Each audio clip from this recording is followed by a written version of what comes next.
GVL Narasimha Bharatiya Janata party के senior leader हैं, राज्यसभा सांसद हैं। सर बहुत बहुत स्वागत आपका। कांग्रेस पार्टी से शुभ्रांश है। शुभ्रांश बहुत बहुत स्वागत आपका।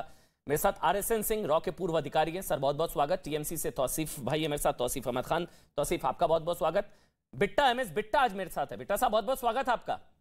और रिटायर्ड मेजर जनरल ए के सिवाच है। जनरल सिवाच बहुत बहुत स्वागत आपका। शुभ्रांश मैं आपसे शुरू कर रहा हूं।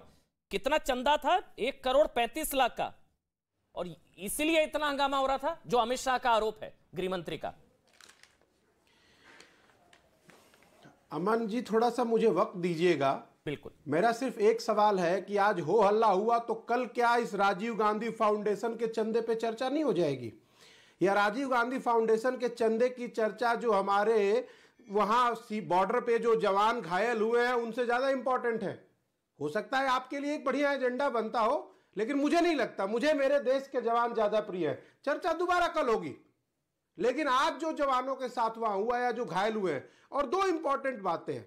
आज सुबह ना वैसे जब आपको मेरी बता नींद दूं, खुली कल भी तो नहीं हो पाएगी। हिंदी अखबार और अंग्रेजी अखबार कल भी नोटिस आ गया हंगामे मैंने का। आपका सुन लिया। प्लीज अब मुझे बोलने दीजिए, आपको बताने की जरूरत नहीं है। अमन जी प्लीज। कल भी आ गया नोटिस। कल भी आप मुझे मत दीजिए अपडेट। मैं अपडेटेड हूं। अपडेट आप अपना अपडेट अपने पास रखिए। नहीं, कल आपको लग रहा है कि इस पर हो जाएगी। कल इस पर मैंने आप ही ज्ञान दे रहे थे कि कल चर्चा हो जाएगी। आपका तथ्य गलत था।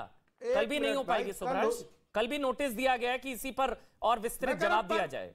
जी बस मैं आपको करेक्ट कर रहा था, आप कंप्लीट करिए। अमन जी अगर आप अमन जी आपके पास सुनने की क्षमता नहीं है दोस्तों, खुद बोल लीजिए। हम लोग चुप बैठे हैं। बुलाए तो सवाल तो सरकार से होने दीजिए ना। बिल्कुल बिल्कुल। आप क्यों परेशान है? तथ्य गलत था। मैं ये कह रहा हूं 2019।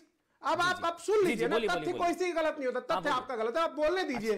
बार बार अगर आप काटेंगे तो फिर फायदा नहीं है बात। शुभ्रांश सबसे इंपॉर्टेंट है 2019 में भारतीय जनता पार्टी के अरुणाचल के सांसद तापिर गाओ ने पार्लियामेंट में कहा था कि अरुणाचल में चीन हमारे गांव पे कब्जा कर रहा है। यह मैं नहीं कह रहा हूं, यह भारतीय जनता पार्टी के सांसद ने कहा था। उसके बाद भारतीय जनता पार्टी की सरकार ने क्या किया?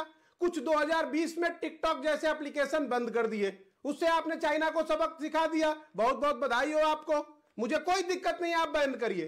दूसरी इंपॉर्टेंट बात, फिर देश के रक्षा मंत्री राजनाथ सिंह का बयान आया था बॉर्डर लाइन को लेकर। उसके बाद प्रधानमंत्री जी का बयान आया, न कोई घुसा न कोई घुसा। पता नहीं सैटेलाइट की कौन कौन सी तस्वीरें, हम उस पर चर्चा नहीं करते। आज सुबह जो अखबार में छपा था, भारत के अखबारों में छपा था, और बहुत सारे बुद्धिजीवी ब्लू टिक वाले नोएडा के पत्रकारों ने जो ट्वीट किया था, अगर चाइना बॉर्डर पे मेरे जवान को चोट लगी है और वो घायल हुआ है तो उसकी जिम्मेदारी नरेंद्र मोदी सरकार की बनती है। अगर यह तथ्य सत्य है तो प्रधानमंत्री जी को पार्लियामेंट के अंदर जवाब देना चाहिए। अरे भाई लाल आंख करके नहीं दे सकते, लाल शर्ट पहन के दे दीजिए, बट जवाब तो दीजिए। आपने नहीं दिया। अब दूसरा सवाल इंपॉर्टेंट यह पैदा होता है, और अगर वो सारी खबरें गलत हैं तो जिन जिन बुद्धिजीवी ब्लू टिक वालों ने वो ट्वीट किया है चाइना के बारे में, या जिन अखबारों में ये गलत खबर छपी है हमारे प्रधानमंत्री को बदनाम करने के लिए, उनके खिलाफ सख्त कार्रवाई होनी चाहिए। ये भी एक पहलू है। मेरा सिर्फ ये कहना है सर, 2020 में आपने ऐप बंद कर दिया, बहुत चाइना को आपने दंड दे दिया। अब बारी आती है हिंदुस्तान के सेल्फ रिस्पेक्ट की। वहां बॉर्डर पे खड़ा जवान जो लड़ रहा है, हिंदुस्तान के एक एक इंच जमीन को सुरक्षित कर रखा है, उसके आत्मसम्मान की। आखिर नरेंद्र मोदी जी देश के पार्लियामेंट में खड़े होकर देश को क्यों नहीं बताते कि आखिर बॉर्डर पे क्या चल रहा है? ठीक है, हम आपका ट्वीट पढ़ के जाने, किसी अखबार को पढ़ के जाने, ये कोई अच्छी बात है? ठीक नहीं, बिल्कुल ठीक शुभ्रांश। कांग्रेस पार्टी क्या कर रही है, मुझे एक चीज अच्छी लगी, की दूसरी पार्टियां क्या कर रही है, ये तो सत्ता में बैठे प्रधानमंत्री जी की जिम्मेदारी है कि वो देश को बताए कि वहां क्या हो रहा है। ठीक है शुभ्रांश, आपको भी लगता है कि आपको नेहरू जी सच बोलने से मना कर रहे हैं तो अलग बात है।